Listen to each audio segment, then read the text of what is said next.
Okay. You lose power on the tankless water heater. You take the front cover off with these two screws. You'll want to eliminate the water out of the tankless water heater. So you will turn. This is the new style panel that has two screws that you can unscrew with your hand.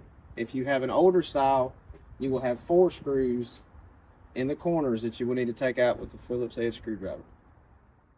When you lose power, you'll want to drain your unit down. So you will come up under it to the cold side, which is the blue handle, and turn it to the off position, which is across. You will then come to the hot side, which is the red handle. Turn it to the off position. That eliminates the water.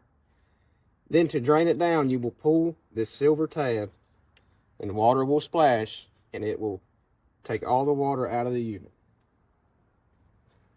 Leave it like that until you gain power back. When you regain power, you will then see the green display numbers inside the screen. You will then go back to your unit, close the silver tab first. That is important so you don't get soaking wet.